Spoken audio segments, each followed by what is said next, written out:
Assalamualaikum students. Today we are going to study science of class 7. So let's start.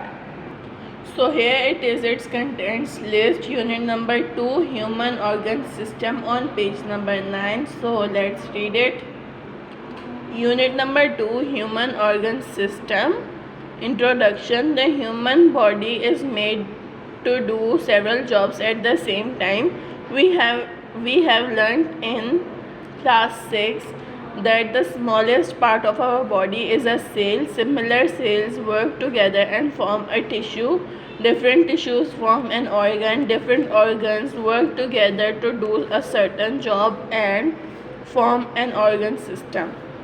Many organ systems work in our body. In this chapter we shall learn about the human digestive and respiratory system.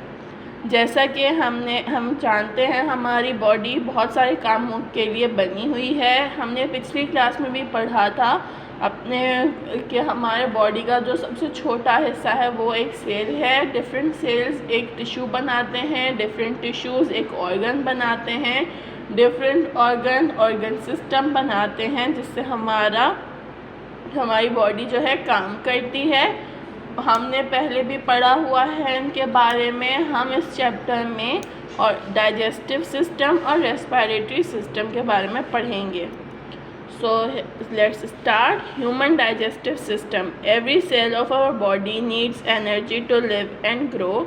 Our body cells cannot use the food in the form it is eaten by us. Our body breaks down it into simpler form. Breaking down food into simpler substances that our body can use is called digestion. The parts of body that take part in the process of digestion from the digestive system. अब हमारे हर cell को हमारे body में से ताकत चाहिए होती है. हमारे जो बॉडी सेल्स होते हैं वो खाना वैसे नहीं खा सकते जैसे हम खाते हैं, उस फॉर्म में नहीं खा सकते. तो हमारे बॉडी में वो जाकर वो टूटता है खाना छोटे छोटे हिस्सों में. उस प्रोसेस को हम डाइजेशन कहते हैं. तो जो हमारे ये सारा प्रोसेस जो है डाइजेशन का वो डाइजेस्टिव सिस्टम के हेल्प से काम करते हैं. Turn the page students.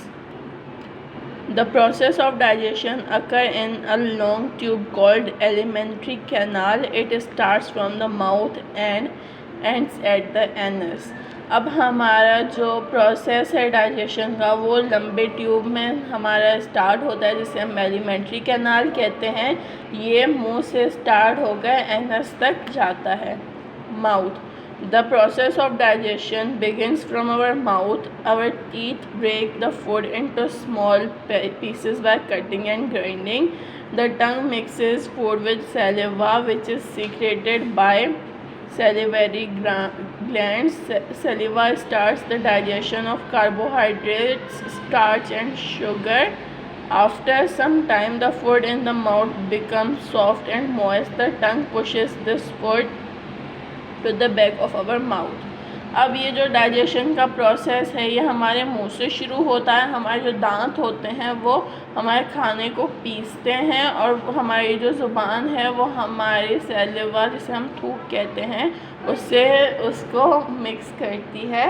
हमारी जो थूक होती है वो हमारी सैलिवरी ग्लैंड से आती है.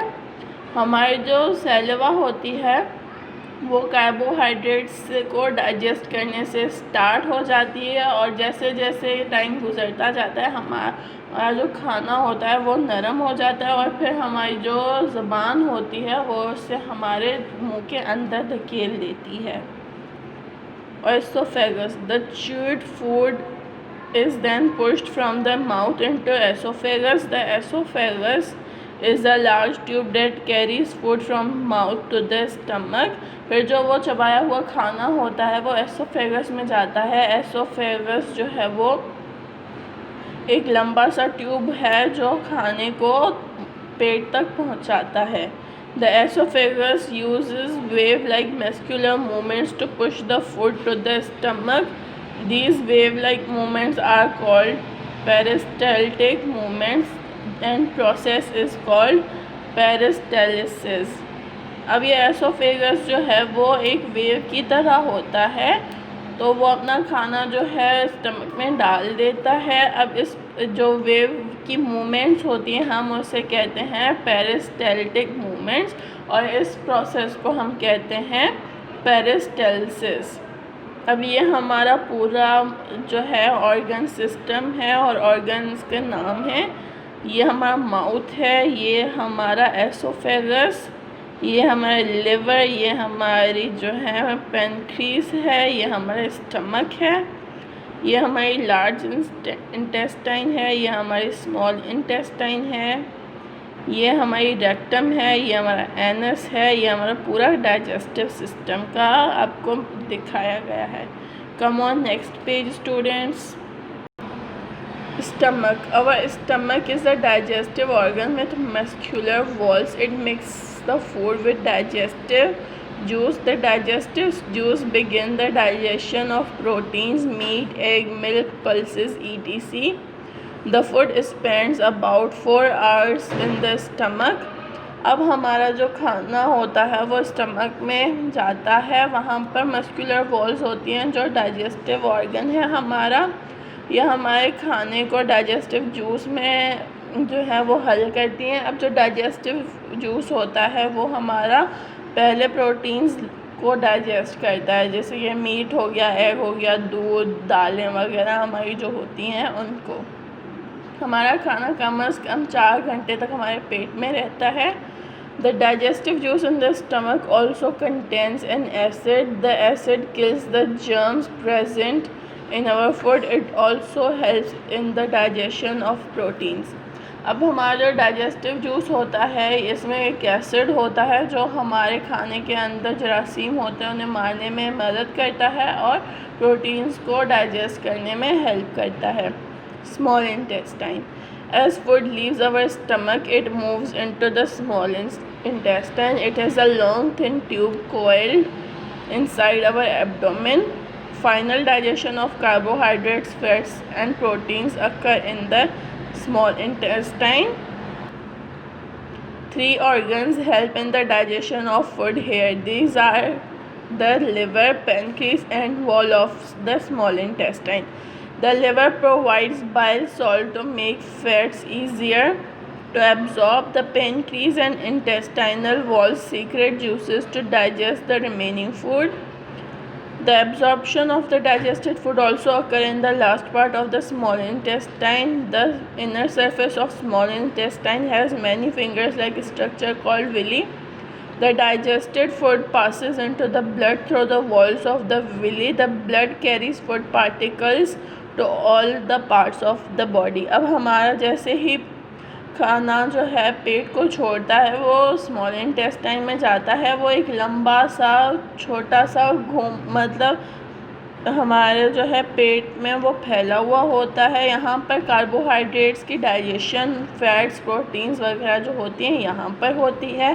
यहाँ पर हमारे 3 ऑर्गन्स जो हैं वो हमारे खाने को हजम करने में हेल्प करती हैं। पहला लिवर, दूसरा पेनक्रीज और तीसरी स्मॉल इंटेस्टाइन की बाहरी वॉल जो होती है। अब जो हमारा लिवर होता है वो मतलब नमकियानात छोड़ता है ताकि जो फैट्स होते हैं वो जल्दी से एब्जॉर्ब हो जाएं, और पेनक्रीज और इंटेस्टाइनल वॉल जो होती हैं वो डाइजेस्टिव जूसेस जो हैं वो छोड़ती हैं ताकि दूसरे जो फूड्स हैं वो जल्दी से डाइजेस्ट हो जाएं। अब हमारे जो खाने का हज़म करने का होता है वो हमारे स्मॉल इंटेस्टाइन के आखिरी हिस्से में भी होता है। वहाँ पर उसके छोटी छोटी सी उंगलियाँ बनी हुई होती हैं जिसे हम विली कहते हैं। अब जो हमारे विली के थ्रू मतलब विली के दीवार से लगकर हमारा खून जाता है तो उसमें हमारे खाने के थोड़े छोटे छोटे ज़र्रात होते हैं जो कि खून हमारा पूरे बॉडी में उसे बॉडी के हर हिस्से में पहुंचाता है। The liver, pancreas and gallbladders are not part of digestive tube but they are the supporters of our digestive system. अब हमारा जो लिवर है, पेनक्रीज और गैलब्लेडर्स हैं ये डाइजेस्टिव ट्यूब का हिस्सा नहीं पर हमारे डाइजेस्टिव सिस्टम के सपोर्टर्स हैं। liver. The liver produces bile to digest fat. It also breaks down harmful substances into the blood. अब हमारा जो लिवर है वो फैट को डाइजेस्ट करने में हेल्प करता है और हमारे जो खून में ख़तरनाक जो चीज़ें होती हैं उन्हें भी हटाने में मदद करता है. Gall bladder. The liver stores its bile in the gallbladder which releases it into the small intestine. अब जो हमारा गॉल ब्लेडर होता है उसमें जो है वो बाइल मतलब सॉल्ट या उसमें जो जूस होता है वो वहाँ पर रखता है हमारा लिवर, फिर वो स्मॉल इंटेस्टाइन में छोड़ देता है. Pancreas. The pancreas makes juice to digest remaining carbohydrates, protein and fats. अब जो हमारा पेनक्रीज होता है वो डाइजेस्टिव जूस बनाता है जिससे हमारा ये खाना हमारा हजम हो जाता है. Disorders of digestive system. हमारे डाइजेस्टिव सिस्टम के भी कुछ जो हैं खराबियाँ होती हैं. Diarrhoea, heartburn, constipation, ulcer, gas trouble etc are some common digestive system disorders. Here we shall discuss diarrhea and constipation. अब हमारे जैसे कुछ हमें बीमारियां होती हैं वो हमारा जब मैदा या हमारा डाइजेस्टिव सिस्टम सही से काम नहीं करता तो तब होती हैं. आज हम डायरिया और कॉन्स्टिपेशन के बारे में डीप में पढ़ते हैं. Diarrhoea. Diarrhea is passing semi-liquid phases. It may be caused by an infection, eating contaminated food, a reaction to some medicine, or just anxiety or excitement. अब डायरिया मतलब तब होता है जब हमारे खाना जो है खाने का जो वेस्ट है वो बिल्कुल लिक्विड फेस में आ जाता है हमारे, और उससे जो हमारी इन्फेक्शन हो जाती है, फिर उसमें हम या फिर हमारे किसी गलत खाने की वजह से हुआ है या फिर किसी मेडिसिन का रिएक्शन वगैरह हो गया या फिर हमारे जो है एंजाइटी मतलब किसी डिप्रेशन वगैरह के अंदर हमारा डायरिया हो सकता है.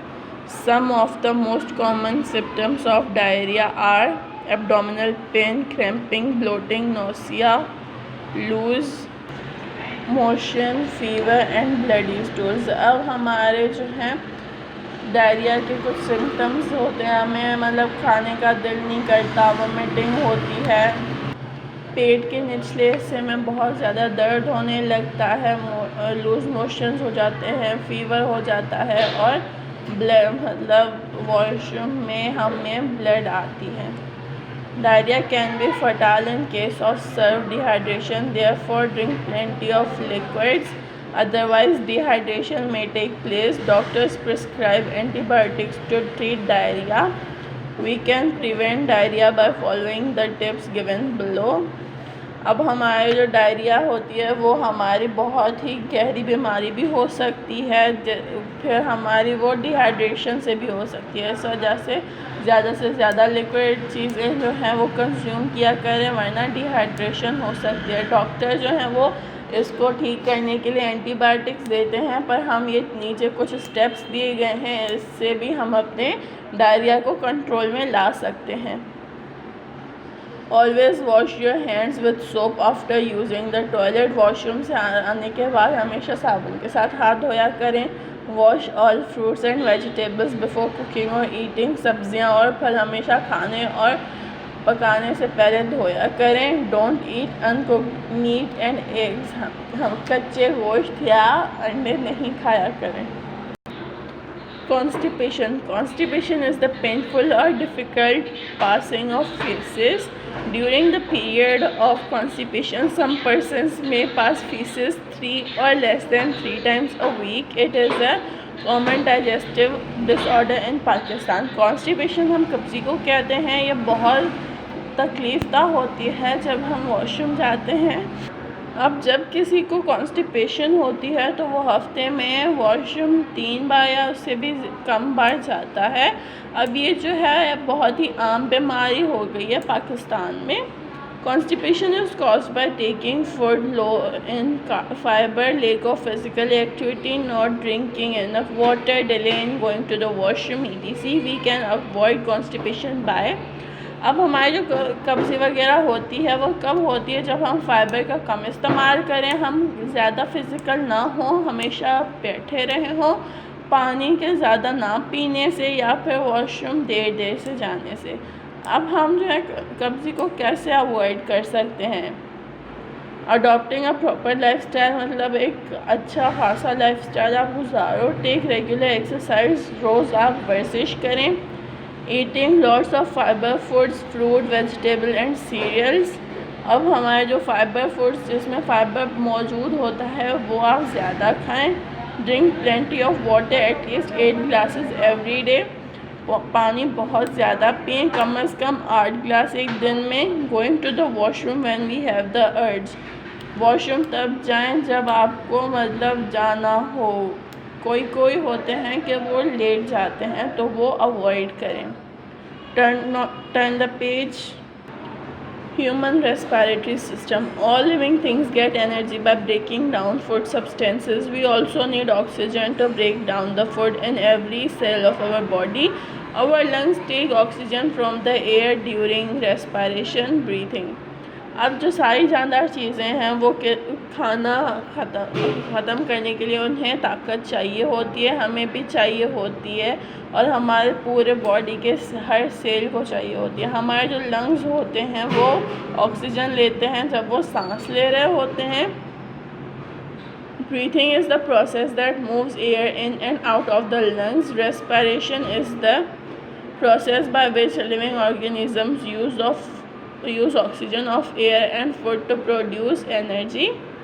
Carbon dioxide is also produced during this process. The part of body used in the process of breathing forms the respiratory system. अब सांस लेना एक ऐसा प्रोसेस है जिसमें हम अपने लंग्स के थ्रू हवा अपने अंदर और बाहर करते हैं। रेस्पिरेशन से हमारा जो है सारे जानदार चीज़ें अपने अंदर जो है ऑक्सीजन लेते हैं और उससे अपना खाना बनाते हैं। अब कार्बन डाइऑक्साइड भी होता है बनता है इस प्रोसेस से। अब हमारे जो जिस्म के कुछ पार्ट्स ऐसे होते हैं जो सांस लेते हैं तो वो रेस्पिरेटरी सिस्टम के हिस्से बन जाते हैं। Parts of our respiratory system. Our respiratory system consists of the nose and throat, the windpipe, trachea, the breathing muscle and the lungs. अब हमारे जो respiratory system है वो हमारे नाक, गले, windpipe और जो है breathing muscle और lungs से बना हुआ है। ये हमारे पूरा जो है स्ट्रक्चर है।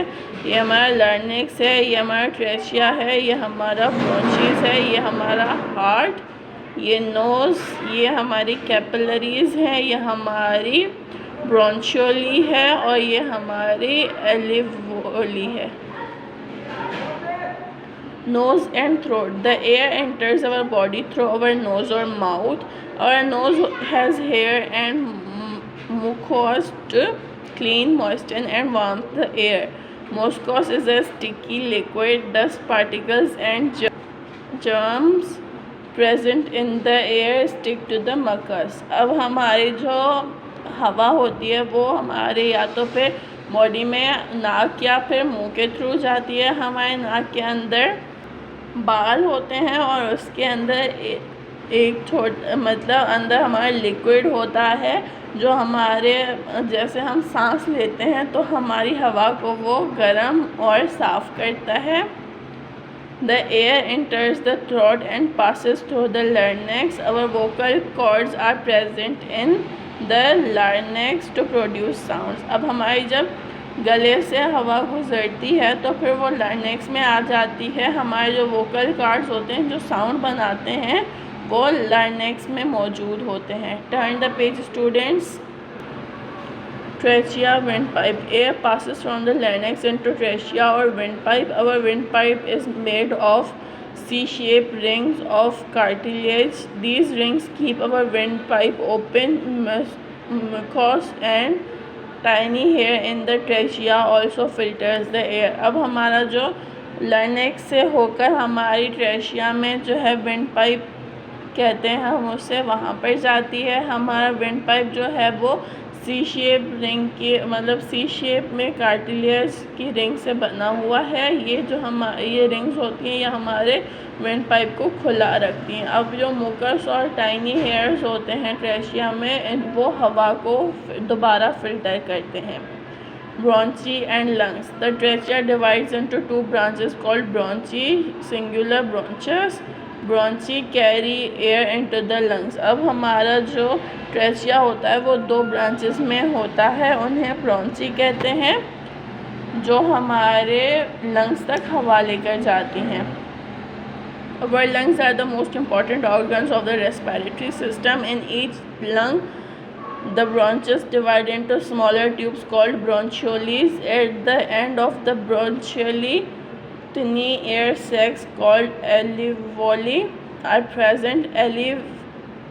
Alveoli are surrounded by blood capillaries. When we breathe in, the air enters the lungs and reaches the alveoli. Oxygen of the air passes through the walls of alveoli into the capillaries. The red blood cells carry this oxygen to every cell of our body. Cells in our body use oxygen and food to produce energy and carbon dioxide. The blood brings carbon dioxide back to the lungs. Carbon dioxide leaves our body when we breathe out. अब हमारा जो lungs होते हैं वो बहुत ही important organ होते हैं हमारे रेस्पिरेटरी सिस्टम के. हर लंग्स में जो है ब्रॉन्चस जो होते हैं वो डिवाइडेड होती हैं, जो छोटे छोटे ट्यूब्स में, जिन्हें हम ब्रॉन्चोलीज कहते हैं. हर ब्रॉन्चोली के एंड पर एल्वियोली होती है, वो जो है ब्लड की नसों से इर्द गिर्द से ढकी हुई होती हैं. जब हम सांस लेते हैं तो जब हवा लंग्स में जाती है फिर वो एल्वोली तक पहुंच जाती है. वहाँ से वो पूरे बॉडी में हमारा ऑक्सीजन जाता है और फिर जो हमारी एल्वोली है वो वापस कार्बन डाइऑक्साइड लेकर वो लंग्स तक लेकर आती है, फिर वो बाहर छोड़ देती है. We can compare breathing versus burning. Breathing and burning process can be compared. During both process, energy is released. Both processes use oxygen and release carbon dioxide. अब हमारी जो बर्निंग होती है, जब हम एक्सरसाइज करते हैं तब हमारी बर्निंग होती है, तो दोनों में जो है एनर्जी हमारी जो है वो रिलीज़ होती है और दोनों में ऑक्सीजन का यूज़ होता है और कार्बन डाइऑक्साइड जो है वो बाहर जाता है. The main difference between the two processes is the rate at which they release energy. During breathing, release of energy is very slow than burning and its rate can be controlled.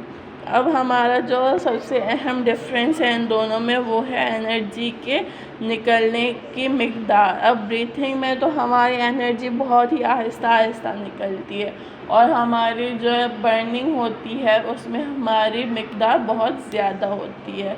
Come on, next page, students. Common diseases of respiratory system. Some common disorders of respiratory systems are common cold, influenza, pneumonia, tuberculosis, and lung cancer. Here we shall discuss common cold and pneumonia. अब हमारे जो हैं कुछ आम ऐसी बीमारियां होती हैं जो रेस्पिरेटरी सिस्टम के ठीक ना होने से होती हैं, जैसे कि सर्दी का बुखार, नमोनिया, लंग कैंसर वगैरह. हम यहाँ पर सिर्फ नमोनिया और कोल्ड को डिस्कस करेंगे. Common cold. The common cold is common disorder of respiratory system. The virus of common cold can spread from person to person by coughing, sneezing और touching things of a common cold patient. अब हमारा जो common cold होता है वो हमारा आम बीमारी है रेस्पिरेटरी सिस्टम की. ये जो है शख्स ब शख्स फैलती जाती है खांसने से, छींकने से या फिर हाथ लगाने से, किसी भी बीमार की चीज़ों को हाथ लगाने से. Symptoms of common cold are sore throat, coughing, runny nose, congestion, sneezing, headache, etc. We may have fever during the common cold. अब हमारे कॉमन कोल्ड की जो बीमारियां हैं, हमेशा गला ख़राब रहना, खांसी आना, नाक ख़राब रहना, छींकें आना, सर दर्द रहना या फिर हमें बुखार भी हो सकता है. There is no proper medicine for the common cold. However, you may observe the following measures. Get lots of rest, drink plenty of liquids, and if symptoms persist, consult your doctor. अब इसकी कोई proper medicine नहीं है, आप एहतियात करें, ज़्यादा से ज़्यादा रेस्ट करें, लिक्विड थिंग्स ज़्यादा कंज्यूम करें। अगर ज़्यादा बढ़ती जा रही हैं सिम्टम्स तो आप अपने डॉक्टर से रुजू करें। Pneumonia is an infection that affects the lungs. The lungs are made of small sacs called alveoli, which are filled with air. When a person has pneumonia, the alveoli are filled with pus, which makes breathing painful. Pneumonia is the main cause of death in children worldwide.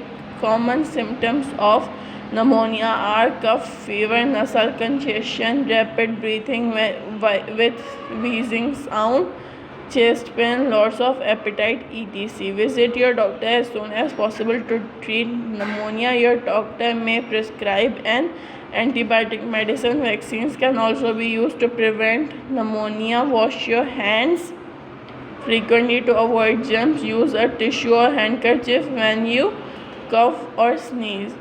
अब हमारी जो pneumonia है वो जो हमारे सीधे lungs को affect करती है, लंग्स के एंड पर एल्वेओली होती है जिसमें वो जम जाती है, कोई कच्चा जम जाता है। जब हम सांस लेते हैं तो सांस लेने में हमें मसला होता है। ऐसे जो नमोनिया होता है वो ज़्यादातर बच्चों की मौत का रीज़न बनता है। और इसमें हमारे क्या होता है, हमें खांसी होती है, बुखार हो जाता है, हम तेज़ी से सांस लेते हैं और हमारे छाती में से आवाज़ें आती हैं और हमारे छाती में दर्द होता है। अब जैसे इनमें से कोई सिम्टम्स आपको शो हो, आप अपने डॉक्टर से रुजू करें, शायद वो आपको एक एंटीबायोटिक मेडिसिन दे या फिर इंजेक्शन लगाए जिससे आप जल्दी से ठीक हो जाएं। आप अपने हाथ जो हैं जल्दी धोया करें और जब भी आपको खांसी आए या छींक आए तो आप टिश्यू या रुमाल का इस्तेमाल करें। Thank you. That's all about this reading. We will come back soon with a new lecture. Thank you.